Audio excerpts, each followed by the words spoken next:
నమస్కారం. Welcome to Telugu stories book. అతని ఒళ్ళంతా చెమటలు పట్టేసింది. మొహంలో నీరసం స్పష్టంగా కనిపిస్తోంది. అప్పటి వరకు ఎంతో శ్రమించి ఆ రూమ్లో ఉన్న అన్ని వస్తువులను సర్దేశాడు. ఇంకా సర్దే సామాన్లు చాలా ఉండడంతో ఓసారి వాటి వంక చూసి గాఢంగా నిట్టూర్చాడు. కాసేపు సేద తీరడానికి అన్నట్లు పక్కనే ఉన్న కుర్చీ లాక్కుని కుర్చీలో రిలాక్స్డ్గా వెనక్కి తలపెట్టి కళ్ళు మూసుకున్నాడు. 2 నిమిషాలు గడిచాయో లేదో చెయ్యిని ఎవరో గట్టిగా గిల్లడంతో ఉలిక్కిపడి కళ్ళు తెరిచాడు. ఎదురుగా తన శ్రీమతి శాంతి నవ్వుతూ కనిపించింది. ఆమె చేతిలో కాఫీ కప్పు చూసేసరికి ప్రాణం లేచొచ్చినట్లయింది కుమార్కి. ఆమె చేతిలోని కాఫీ కప్పును గబుక్కని అందుకుని 2 గుక్కలు గటగటా తాగేశాడు. వేడివేడి కాఫీ గొంతులోకి దిగడంతో అతనిలో కొంచెం ఉత్సాహం ప్రవేశించింది. శాంతి అతని వంక చూస్తూ నవ్వుతూనే, "ఏంటి శ్రీవారు, అలసిపోయినట్లున్నారు?" అంది కొంటెగా. ఆమె వైపు లుక్కేసి తరువాత భారంగా నిట్టూర్పు విడిచి, "ఇక సర్దడం నా వల్ల కాదు శాంతి, మిగతా పనంతా నువ్వే చూసుకోవాలి." కుర్చీలో వెనక్కి వాలి అభ్యర్థనగా అన్నాడు కుమార్. ఆ పప్పులే ఉడకవు. ఈ ఒక్క గదిలో సామాను సర్దడానికి ఇంత ఆయాసపడిపోతున్నారు. అలాంటిది నేను చేసినంత పని చేస్తే అసలు 2-3 రోజుల వరకు బెడ్ పైన తిష్టేసి ముసుగు తన్నేసి ఉండేవారు అంది శాంతి చిరుకోపంగా. ఏమిటి, నువ్వు చేసినంత పనా? ఆ మాత్రం పని నేను చేయగలను. అయినా ఆ చిన్న వంటింట్లో సర్దాల్సినంత వస్తువులు ఏమున్నాయి గనక అన్నింటినీ అటకపోయిన ఏదో అలా అలా సర్దేస్తే సరిపోతుంది. నువ్వు సర్దిన చిన్న వంటగదికి నేను సర్దిన ఈ హాల్కి ఏమైనా వ్యత్యాసం ఉందా? అయినా ఎవరైనా వస్తే ముందుగా చూసేదో వంటగదిని కాదు, ఈ హాల్ని. అందుకే ఇంత పెద్ద హాల్లో కష్టపడి ఆ సోఫా సెట్లను అందంగా పేర్చి ఆ డ్రాయింగ్ పెయింట్స్ని గోడలకు చూడముచ్చటగా అమర్చి మిగతా వస్తువులన్నింటినీ నీట్గా సర్దేసి ఎక్కడ ఏ వస్తువు పెడితే హాల్ అందంగా కనిపిస్తుందో కనిపెట్టేశాక నాలో ఉన్న కళాత్మక దృష్టికి అనుగుణంగా ఈ హాల్ మీద సుందరంగా సర్దాను తెలుసా. ఇంత చేసినా కూడా నేను నీకేమీ చేయని వాళ్ళలాగానే కనిపిస్తున్నానా? రోషంగా అన్నాడు కుమార్. అతని మాటలకు మురిపెంగా నవ్వింది శాంతి. అతని చేతిలోని కప్పుని పక్కనే టీపై మీద పెట్టి చొరవగా అతని తొడలపై కూర్చుంది. తన ముఖాన్ని అతని ముఖాన్ని దగ్గరగా పెట్టి అతని కళ్ళలోకి సూటిగా చూస్తూ, "మీరు మీ కళాత్మక దృష్టితో ఎంతో కష్టపడి హాలంతా నీట్గా సర్దేశారని ఒప్పుకుంటున్నాను మహాప్రభు. అందుకే నేను కూడా నా కళాత్మక దృష్టితో ఎంతో కష్టపడి స్టవ్ వెలిగించి దానిపైన గిన్నె పెట్టి అందులో పాలు పోసి ఇంత చక్కెర కాఫీ పొడి వేసి వాటితో పాటు మీ పైన నాకున్న ప్రేమనంతా రంగరించి కాఫీని అమృతంలా తయారు చేసి తీసుకొచ్చాను." తన 2 చేతుల్ని అతని తల వెంట్రుకల మధ్యకి చొప్పించి మైకంగా అంది శాంతి. ఆ మాటలకి కుమార్ మనసు ప్రకాశవంతంగా వెలిగిపోయింది. అప్పటి వరకు ఉన్న నీరసమంతా దూరపింజలా ఎగిరిపోయి ఆ స్థానంలో అతనిలో ఏదో అలజడి రేగడం ప్రారంభించింది. అతని 2 చేతులు మెల్లిగా నడు చుట్టూ బిగుసుకున్నాయి. ఆమె వైపు ఆరాధనగా చూస్తూ ఆమె పెదవుల్ని తన పెదవులతో అందుకోవాలని ఆరాటంగా ముందుకొంగాడు. అతని చర్యల్ని గమనించిన శాంతి గబుక్కున అతని పైనుంచి లేచి కాస్త దూరంగా జరిగి అతని వైపు చిరుకోపంగా చూసింది. అనుకున్నాను, కాస్తంత చనివిస్తే చాలు అడ్డు అదుపు లేకుండా పోతాయి మీ ఆటలు అంది శాంతి. "అబ్బా, మంచి మూని పాడు చేసావు. అయినా భార్యాభర్తల సరసాలకు టైంతో పనేముంది, ఎప్పుడు మూడొస్తే అప్పుడు కానిచ్చేయడమే." అలా అంటూనే కుర్చీలో నుండి లేచి ఆమెను గట్టిగా పొదిగి పట్టుకోవడానికి ప్రయత్నించాడు కుమార్. శాంతి అతని పట్టు నుంచి తప్పించుకుని, "ముందు మీరు పని కానియండి. కొత్తింట్లోకి వచ్చి ఇంకా సామాన్లు కూడా సత్తలేదు, అప్పుడే ఏమిటి పని?" మొహంలోకి కాస్త సిగ్గు ప్రవేశిస్తుండగా అతన్ని మందలిస్తున్నట్లుగా అంది శాంతి. కుమార్ మొహం చిరాకుతో నిండిపోయింది. ఆమెను వాటేసుకోవడానికి ప్రయత్నిస్తూ, "ప్లీజ్ శాంతి, ఈ ఒక్కసారి నాతో కోఆపరేట్ చేయవు" అంటూ ఆమె నడుము చుట్టూ చేతులు పోనిచ్చి తన వైపు గట్టిగా హత్తుకున్నాడు. "అబ్బా, మీతో వేగలేకపోతున్నాను."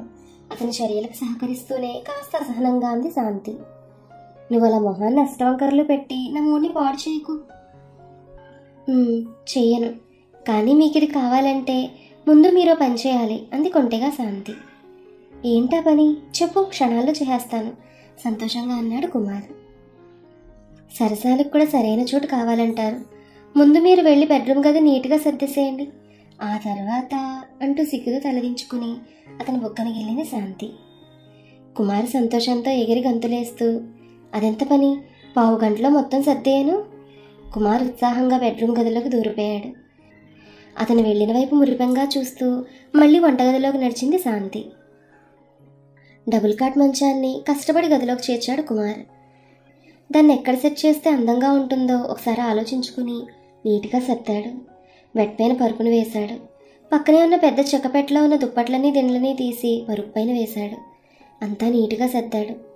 ఆ బెడ్రూమ్ని చూస్తూ దానిపైన మరి కాసేపట్లో తను శాంతి చేసుకోబోయే రొమాన్స్ను ఊహించుకుంటూ ఉత్సాహంగా చెక్కపెట్టన గదిలోంచి బయటకు తీసుకెళ్తుండగా ఆ చెక్కపెట్ట అడుగు భాగంలో ఒక డైరీ అతని దృష్టిలో పడింది. దాన్ని చూడగానే కుమార్ నొసలు ముడిపడ్డాయి. ఆ డైరీని చేతిలోకి తీసుకుని తెరిచి చూశాడు. మొదటి పేజీలో అందమైన అక్షరాలతో శాంతి అని రాసింది. ఆ పేరును చూడగానే కుమార్ మొహంలో నవ్వు ప్రవేశించింది.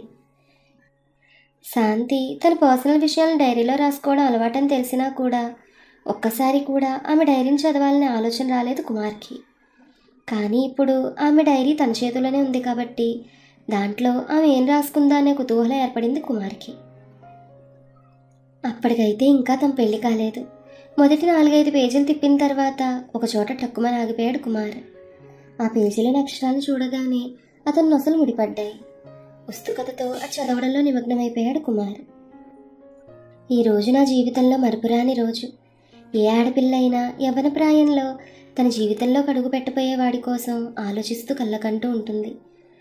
కానీ ఆ కళలు ఎంతమందికి ఎంతవరకు నిజమవుతాయో నాకు తెలియదు. కానీ నా జీవితంలో మాత్రం నేను ఊహించుకున్న విధంగా అందంగా, అమాయకంగా, అమాయకుడిగా, చురుకుగా, చలాకీగా ఉండేవాడు ఈరోజు నాకు తారసపడ్డాడు. అతన్ని చూడగానే నాలో ఏదో అలజడి. కాలేజీలో నా వెనక బెంచీలో కూర్చున్న అతన్ని చూడాలన్న ఆరాటంతో మెల్లిగా వెనక్కి తిరిగి చూస్తుంటే అనుభూతి మాటల్లో చెప్పలేనిది. తను కూడా నన్ను ఇష్టపడుతున్నాడనే విషయం అతను నా వైపు చూసే చూపులోనే కనిపించింది. ఈరోజు రాత్రంతా అతని ఆలోచనలతో నాకు నిద్ర పట్టలేదు.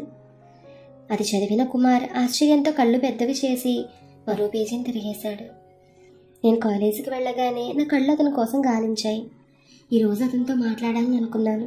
కానీ అతను కనిపించకపోయేసరికి ఎక్కడా లేని నిరాశ నన్ను ఆవహించింది. ఎంతో చిరాకు విసుగు కలిగాయి. కాలేజ్ అంతా వెతికినా కూడా అతని జాడ కనిపించలేదు. దిగులుగా కాలేజ్ నుంచి బయటకు వస్తుంటే హఠాత్తుగా అతను ఎదురుగా వచ్చాడు. నాకు చాలా దగ్గరగా నిలబడ్డాడు. అతని చూపులు నా వైపు నిశ్చలంగా చూస్తున్నాయి. ఆ చూపులో ఎన్నో భావాలు. అతను కళ్ళతోనే నవ్వుతున్నాడు. అతను కనిపించకపోవడంతో నేను పడిన వేదనను అర్థం చేసుకున్నాడో ఏమో మెల్లిగా తన కుడి చేతిని పైకి లేపాడు. నేను అతని కళ్ళలోకి చూస్తూ ఉండిపోయాను.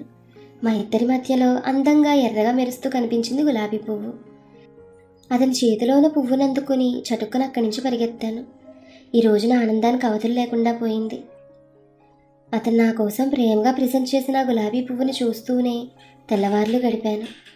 అప్పుడు నాకు అనిపించింది నేను అతన్ని ప్రేమిస్తున్నానని. ఆ ఆలోచన రాగానే నా మనసు మేఘాల్లో విహరించడం ప్రారంభించింది. ఆ గులాబీ పువ్వులో అతను ఊహించుకుని శుతిమెత్తగా ముద్దు పెట్టుకున్నాను. ఆ పువ్వులో అతను నన్ను చిలిపిగా చూస్తూ కనిపించాడు. నా మనసు అతని పైన తన్మయత్వంతో నిండిపోతుంటే నా పెదాలు మెల్లిగా పలికాయి, ఐ లవ్ యూ రాజ్ అని. చదువుతున్న కుమార్ ఉలిక్కిపడ్డాడు. అతని నొసటపైన చెమట బిందువులు ప్రత్యక్షమయ్యాయి. ఒక విధమైన భావోద్వేగంతో ఊగిపోతున్నాడు అతను. అలాగే మరో పేజీని తెరిచాడు. పార్కులో అతని కోసం నేను 10 నిమిషాలు ఎదురు చూశాను. ఆ క్షణాలు నా జీవితంలో మర్చిపోలేనివి. అతని కోసం ఆలోచిస్తూ అలా పచ్చటి బయళ్ళ మీద కూర్చొని ఎదురు చూడడం ఎంతో థ్రిల్లింగ్ కలిగించింది. 10 నిమిషాల తర్వాత అతను ఎంతో ఆపసోపాలు పడుతూ నా దగ్గరకు వచ్చాడు. అతన్ని చూడగానే నా మనసులో ఎంతో ఆనందం ఉప్పొంగిన ఆలస్యంగా వచ్చినందుకు అతని కాసేపు ఆట పట్టించాలని మొహంలో కోపం తెచ్చుకున్నాను. అప్పుడు అతను నన్ను ప్రసన్నం చేసుకోవడానికి పడిన పాటలను తలుచుకుని ఆ రోజు రాత్రంతా కడుపు చేత్తో పట్టుకుని నవ్వుతూనే ఉండిపోయాను. ఆ డైరీ చదువుతున్న కుమార్ హృదయం బరువెక్కిపోయింది. మెల్లిగా మరో పేజీని తిరిగేశాడు. ఒక మూలగా ఇద్దరం పక్కపక్కనే కూర్చుని అలా సినిమా చూడడం ఎంతో థ్రిల్లింగ్ కలిగించింది నాకు. సినిమా స్టార్ట్ అయిన మరుక్షణం నుంచి అతని చిలుపు పనులు కూడా స్టార్ట్ చేశాడు. మసక చీకటిలో అతని 2 చేతులు మెల్లిగా నా తొడపైన పడ్డాయి. ఒక్కసారిగా ఒళ్ళు జలధరించింది నాకు. జీవితంలో మొదటిసారిగా ఏదో తెలియని కోరిక నాలో కలిగింది. అతని చెయ్యి మెల్లిగా నా తొడని రాపాడిస్తూ అలా పైకొస్తోంది. అతని కట్టు చెప్పలేకపోతున్నాను నేను. ఆ చెయ్యి అక్కడ తగలగానే భరించలేకపోయాను. నేను చటుక్కున అతని చెయ్యిని విదిలించాను. కళ్ళతోనే అతను మందలించి తిరిగి సినిమా చూడడంలో నిమగ్నమయ్యాను. పాపం నేను అలా చూసేసరికి రాజు హట్ అయినట్లున్నాడు. బుద్ధిగా కూర్చుని సినిమా చూస్తుండిపోయాడు. కానీ నాకు మాత్రం మళ్ళీ అతను అలా చేస్తే బాగుండని అనిపించింది. అతని భుజాలు నా భుజాలకి మెత్తగా తగులుతుంటే ఏదో తెలియని అనుభూతి కలుగుతోంది. అతని సహచర్యంలో నాకు ఇంతటి ఆనందం కలుగుతుంటే పాపం అతను చేసిన చిన్న చిలిపి పనికి అడ్డు తగిలినందుకు నొచ్చుకున్నాను నేను. మరో 10 నిమిషాలు గడిచేయో లేదో మెల్లిగా అతని చేయి నా భుజాల చుట్టూ చేరి నన్ను గట్టిగా చుట్టేశాయి. చిన్నగా నవ్వుకున్నాను నేను. సినిమా చూస్తూనే అతని చర్యలను గమనిస్తున్నాను. నా భుజం పైన వేసున్న అతని చేయి మెల్లిగా కిందకి జారి నా ఎదభాగంపైకి ప్రవేశించింది. మళ్ళీ నాలో అలజడి. అతను తన చేతిని పూర్తిగా నా ఎదను కప్పేసి మెత్తగా నొక్కాడు. అతను చేస్తున్న చిలిపి పనులకు అడ్డు చెప్పలేకపోయాను. అతని చేతి స్పర్శను ఆస్వాదిస్తూ ఏం మాట్లాడకుండా అలాగే బొమ్మలా ఉండిపోయాను. నా వైపు నుండి ఏమాత్రం ప్రతిఘటన లేకపోవడం వల్ల కాబోలు అతను మరింత రెచ్చిపోయాడు. ఈసారి అక్కడ కాస్త గట్టిగా నొక్కి పట్టాడు. భరించలేకపోయాను నేను. నా ఎదభాగం పైన అతని చేతిని పట్టుకుని అలాగే గట్టిగా గుండెలో హత్తుకున్నాను. నా కళ్ళు మైకంగా మూతలు పడిపోయాయి. ఆ క్షణంలోనే నేను నిర్ణయించుకున్నాను, నా జీవితంలో రాజు తప్ప మరొకరు భర్తగా రానివ్వనని. చదవడం ఆపేసి భారంగా కళ్ళు మూసుకున్నాడు కుమార్. 2 నిమిషాల పాటు అలాగే ఉండి మళ్ళీ మెల్లిగా కళ్ళు తెరిచి తిరిగి చదవడం ప్రారంభించాడు. మొదటిసారి అతనంటే నాకు భయం వేసింది. ఆ రాత్రంతా అతను చెప్పిన ప్రపోజల్ గురించి ఆలోచించాను. ఇద్దరం ఎంతో గాఢంగా ప్రేమించుకున్నాం. కానీ మా ఇద్దరికీ పెళ్లి జరగడానికి వాళ్ళ ఇంట్లో వాళ్ళు అంగీకరించడం లేదని చెప్పాడు. నాలో ఒక్కసారిగా ఆందోళన కలిగింది. అతన్ని విడిచి నేను ఉండలేనని నాకు తెలుసు. నేను పెళ్ళంటూ చేసుకుంటే రాజునే చేసుకోవాలని ఎప్పుడో నిర్ణయించుకున్నాను. ఒకవేళ అతనితో నాకు పెళ్లి జరగకపోతే ఇలాగే ఒంటరిగానే ఉండిపోవాలని ఎప్పుడో నిర్ణయించుకున్నాను. అందుకే అతను అలా అనేసరికి నా హృదయం ఒక్కసారిగా బరువెక్కింది. మళ్ళీ తనే వాళ్ళు అంగీకరించేలా చేయాలంటే ఒకటే మార్గమని అన్నాడు. ఒక్కసారిగా ప్రాణం లేచొచ్చినట్లయింది అతని మాటలకి. అతను ఏం చెబుతాడా అని ఆతృతగా అతని వైపు చూశాను. అతను చెప్పిన సొల్యూషన్కి షాక్ తిన్నాను. ఆ షాక్ల నుండి ఇంకా తేరుకోకముందే అన్నాడు, ఇప్పుడే నా నిర్ణయం చెప్పవలసిన అవసరం లేదు, బాగా ఆలోచించుకుని రేపు ఉదయాన్నే చెప్పమని అన్నాడు. నాకేం పాలు పోవట్లేదు. అతను నేను గాఢంగా ప్రేమిస్తున్న సంగతి కరెక్టే. అతనికి నేనంటే ఎంతో ప్రేమ ఉంది. కానీ మేమిద్దరం కలుసుకోవాలంటే అతను చెప్పిన మాటలు ఇంకా నా మెదడులో గింగిరాలుగా తిరుగుతుంటే గట్టిగా తల విదిలించాను. ఈరోజు రాత్రంతా అతను చెప్పిన దాని గురించి ఆలోచించాను. చివరకు నిర్ణయానికి వచ్చాను. అవును, ఇందులో తప్పేం లేదు.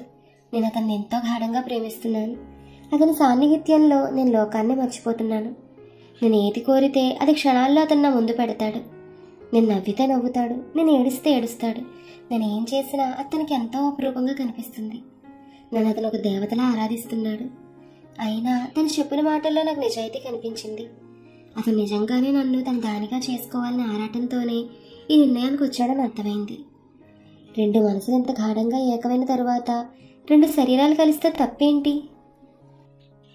ఉలిక్కిపడ్డాడు కుమార్. గబగబా మరో పేజీ తిరిగేశాడు. నేను వెళ్ళగానే రాజు నా గురించి ఎదురు చూస్తుండడం గమనించాను. అతని మొహంలో నేనేం చెబుతానే అనే ఆతృత స్పష్టంగా కనిపిస్తోంది. అతను గబగబా అడుగులేసుకుంటూనే ఎదురుగా వచ్చాడు. నేను చెప్పబోయే సమాధానం కోసం టెన్షన్గా చూస్తున్నాడు. ఆ క్షణంలో అతని మొహాన్ని చూస్తుంటే ముచ్చటేసింది నాకు. నిజంగా రాజుకి నేనంటే ఎంత ప్రేమ! నా గురించి అతడు ఏమైనా చేయడానికి సిద్ధంగా ఉన్నాడు. కానీ మేమిద్దరం ఏకమవడం గురించి ఆ పని చేయడం నాకేం తప్పుగా అనిపించలేదు. ఇంకతను మరింత టెన్షన్కి గురి చేయడం ఇష్టం లేక తలదించుకుని మెల్లిగా అన్నాను, సరే మీ ఇష్టం అంటూ. నేను అలా అనగానే అతను ఎగిరి గంతేశాడు. నా చుట్టూ వెర్రిగా అరుస్తూ తిరిగాడు. పచ్చిక పైన పడి దొర్లాడు. అతని సంతోషాన్ని చూస్తూ నేను కూడా మనసులో ఎంతో ఆనందించాను. మేమిద్దరం కలవడానికి అతని ప్లేస్ని సెలెక్ట్ చేశాడు. మరో 2 రోజుల్లో మేము ఏకం కావడానికి సమయం ఫిక్స్ చేసుకున్నాం. ఈ 2 రోజులు ఎంతో టెన్షన్గా గడిపాను నేను. అతనితో గడిపే ఆ క్షణాల కోసం ఎంతో ఆరాటంగా ఎదురుచూశాను. ఆ సమయం కోసం క్షణమొక యుగంలా గడిపాను. అతని బాహువుల మధ్య నలిగిపోవడానికి నా శరీరం ఎప్పుడో సిద్ధపడిపోయింది. అతని అధరాలను చుమ్మించడానికి నా పెదాలు సిద్ధంగా ఉన్నాయి. సరిగ్గా 2 రోజుల తర్వాత సమయం రానే వచ్చింది. కుమార్ ఆగలేనన్నట్లు మరో పేజీ తిప్పాడు. అది బ్లాంక్గా అతను వెక్కిరిస్తూ కనిపించింది. మరో పేజీ తిప్పాడు. అది కూడా ఖాళీగానే ఉంది. అలా పేజీలన్నీ తిప్పినా మరింకేం రాసలేదు అందులో. సరిగ్గా అప్పుడే వంటింట్లో నుండి బెడ్రూమ్లోకి ప్రవేశించింది శాంతి. కుమార్ చేతిలో కనిపించిన డైరీ చూసి షాక్ తింది. చటుక్కున వెళ్ళి అతని చేతిలో డైరీని లాక్కుంది. భయంగా కుమార్ వంక చూసింది. కుమార్ ఎటో చూస్తున్నాడు. అతని మొహంలోని ఫీలింగ్స్ గమనించగానే అర్థమైపోయింది శాంతికి తన డైరీని అతను చదివాడని. ఒక్కసారిగా ఆమె శరీరం సన్నగా కంపించింది. గుండెలు వేగంగా కొట్టుకోవడం ప్రారంభించింది. 5 నిమిషాల పాటు వాళ్ళిద్దరి మధ్య నిశ్శబ్దం ఆవహించింది. సరిగ్గా అప్పుడు కుమార్ మెల్లిగా లేచి శాంతి దగ్గరకు వచ్చాడు. ఆమె కళ్ళల్లోకి సూటిగా చూస్తూ, తర్వాత ఏమైంది అన్నాడు. శాంతి కంగారు పడిపోయింది. అతనికి ఏం సమాధానం చెప్పాలో శాంతికి అర్థం కాలేదు. మొహంలోని కంగారును కప్పిపుచ్చుకొని ఏమీ జరగలేనట్లుగా మొహంలోకి చిరునవ్వును తెచ్చిపెట్టుకుని, తరువాత అంది శాంతి నవ్వుతూ. కుమార్ సీరియస్గా ఆమె వైపు చూశాడు. శాంతికి మరింత కంగారు పుట్టింది అతని చూపులకి. చెప్పు, తర్వాత ఏం జరిగింది అన్నాడు అతను. కానీ ఆమె మాట్లాడలేదు. తలదించుకుని నేల చూపులు చూడడం ప్రారంభించింది. హఠాత్తుగా కుమార్ ఆమె 2 చేతులతో ఎత్తుకొని వెట్పైకి తోసేశాడు. ఊహించిన పరిణామం నుంచి తేరుకోకముందే కుమార్ ఆమె పైకి చేరిపోయాడు. శాంతి అతనితో ఏదో చెప్పాలని ప్రయత్నిస్తుండగా చటుక్కున ఆమె పెదాలను తన పెదవులతో బంధించాడు కుమార్. ఆ గాఢ చుంబనానికి ఉక్కిరిబిక్కిరైంది శాంతి. ఆమె పెనుగులాడుతున్నా పట్టించుకోకుండా అలానే తన పెదవులతో ఆమె పెదాలను గాఢంగా చుంబిస్తూనే ఉన్నాడు కుమార్. అతన్ని తనపై నుండి తోసేయాలనుకుంది శాంతి. కానీ ఆమె చేసిన ప్రయత్నం విఫలమైంది. తనను తోసేయడానికి ప్రయత్నిస్తున్న ఆమె 2 చేతుల్ని గట్టిగా నేల కొత్తి పట్టుకున్నాడు. ఆమె పెదాల్ని విడిచి మెల్లిగా ఆమె ఎదభాగం దగ్గరికి మొహాన్ని చేర్చాడు. అతని చర్యలు క్రమంగా లొంగిపోవడం ప్రారంభించింది శాంతి. అతను తన పెదాలతో ఆమె శరీరాన్ని తడిపేస్తుంటే వెచ్చటి నిట్టూర్పులు విడవడం ప్రారంభించింది. పెనుగులాటం వదిలేసి అతను సహకరించడం ప్రారంభించింది. ఆమె ఒంటిపైనున్న చీరని కసిగా లాగేశాడు కుమార్. జాకెట్లో నుంచి యువతలకు పొంగుకొస్తున్న ఆమె ఎదపొంగులను చూసి భరించలేకపోయాడు. గబుక్కం తన 2 చేతులతో ఆమె జాకెట్ హుక్స్ తీశాడు. క్షణాల్లో ఆమె అత్తనగ్నంగా మారిపోయింది.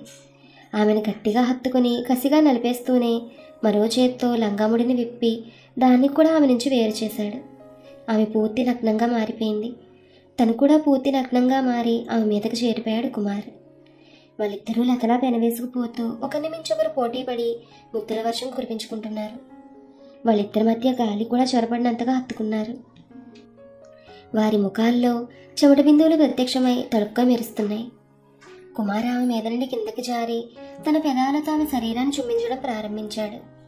వెచ్చటి నిట్టూర్పు విడుస్తూ మధ్య మధ్యలో చిన్నగా మూలుగుతూ ఆమె కళ్ళు మైకంతో మూసుకునున్నాయి. ఆమె 2 చేతులు తమకంతో అతని వీపుని గట్టిగా అదుముతున్నాయి. సరస రసాన్వేషణలో ఇద్దరూ సరిసమానంగా పోరాడుతున్నారు. వాళ్ళ శరీరాలు చెమటతో తడిచిపోతున్నా తన పట్టును మాత్రం వేయలేదు కుమార్. ఆమెను ఎంత గట్టిగా పెనవేసుకున్నా, ఆమెతో ఎంత ఆనందాన్ని పంచుకున్నా ఇంకా ఏదో మిగిలిందనే భావనతో, దాన్ని అందుకోవాలనే ఆరాటంతో అతను ఆమె పైన పాములా నాట్యం చేస్తూనే ఉన్నాడు. ఆమె కూడా అదే మైకంలో తీయని బాధను కొనపంటితో పెదవుల మధ్య నొక్కిపట్టి అతన్ని సహకరిస్తోంది. ఈ లోకాన్ని మరిచి వారిద్దరూ మరో లోకంలో విహరించిన తరువాత ఇద్దరూ అలసట్టగా బోర్లా పడుకుండిపోయారు. వాళ్ళిద్దరూ ఇంకా భారంగా ఊపిరి పీలుస్తూనే ఉన్నారు. శాంతి సంతృప్తిగా కళ్ళు మూసుకుంది. అతని ఛాతిపైన చేతులు వేసి చిన్నగా రాస్తూ ఆమె మెల్లిగా కళ్ళు తెరిచి కుమార్ వంక చూసింది. అతను కూడా తృప్తిగా ఉన్నట్లు అతని మొహాన్ని చూడగానే అర్థమైంది. ఏమిటి శ్రీవారు, ఉన్నట్లుండి ఒకేసారి తుఫాన్లా విరుచుకుపడ్డారు అంది మురిపెంగా శాంతి. కుమార్ ఆమె వైపు చూశాడు. అదంతా నువ్వు రాసుకున్న డైరీ మహిమ. అన్నట్లు నేను అడిగిన ప్రశ్నకు సమాధానం చెప్పనే లేదు అన్నాడు కుమార్ ఆమె వైపు కొంటెగా చూస్తూ. ఏమిటా ప్రశ్న అమాయకంగా అడిగింది శాంతి. ఏమిటా, ఆ డైరీలో కథనంతా రాసి క్లైమాక్స్ని మాత్రం వదిలేసావు. ఆ క్లైమాక్స్ ఏమై ఉంటుందో అర్థం కాక తన టెన్షన్ పడిపోతున్నాను తెలుసా అన్నాడు కుమార్. క్లైమాక్స్ ఏంటి? అతను ఉడికిస్తున్నట్లుగా తనకేమీ తెలియని దానిలా అమాయకంగా మొహం పెట్టంది శాంతి. కుమార్ ఆమె పైన చెయ్యి వేసి ఆమె కళ్ళలో సూటిగా చూస్తూ, అదే నీ ప్రియుడితో కలవడానికి సిద్ధపడ్డావు కదా, ఆ తర్వాత ఏం జరిగింది అని అడిగాడు. శాంతి అతని వైపు చిరుకోపంగా చూసింది. ఆ విషయం చెబితే మీ గుండె ఆగిపోతుంది అంది కొంటెగా. పర్లేదు, నిన్ను పెళ్లి చేసుకున్నాక నా గుండె రాయిలా మారిపోయింది. అది ఇప్పట్లో ఏం ఆగిపోదు, కానీ తర్వాత ఏమైందో చెప్పవు అభ్యర్థిస్తున్నట్లుగా అన్నాడు కుమార్. సిగ్గు లేకపోతే సరే, అయినా నా డైరీని ఎందుకు తెరిచావు? ఒక డైరీ చదవడం నేరమని తెలియదా? కోపంగా అంది శాంతి. నేరమని తెలుసు, కానీ నా భార్య డైరీని చదివే హక్కు నాకు లేదా ఏంటి? అయినా నువ్వు వంటకాల గురించో, ముగ్గు గురించో, చీరల గురించో, నగల గురించో ఆ డైరీలో రాసుకుంటావు అనుకున్నాను. కానీ ఏకంగా నీ ప్రియుడి గురించి రాసుకుంటావని నాకేం తెలుసు? అది సరే కానీ ప్లీజ్ చెప్పవా తర్వాత ఏం జరిగిందో? నీ నోటి నుండి ఆ క్లైమాక్స్ ఏంటో వినాలనుంది అభ్యర్థనగా అన్నాడు కుమార్. సిగ్గు లేకపోతే సరే. ఆ సిగ్గు నేను ఎప్పుడో వదిలేశాను. అంటే ఇప్పుడు ఆ క్లైమాక్స్ గురించి చెప్పక తప్పదంటావు అంతే. శాంతి మెల్లిగా అతని పైకి చేరిపోయింది. అతని ముఖంలోకి సూటిగా చూస్తూ ఆ తర్వాత ఏం జరిగిందంటే అంటూ చుటుక్కున అతని పెదాలని తన పెదవులతో అందుకుంది. మనసులో ఎంతో ఆనందం నిండిన కుమార్ ఉరఫ్ రాజ్ కుమార్ ఆమెను అలా గట్టిగా దింపట్టుకున్నాడు. ఈ స్టోరీ మీకు నచ్చితే please like, share and subscribe to our Telugu stories book. Thank you.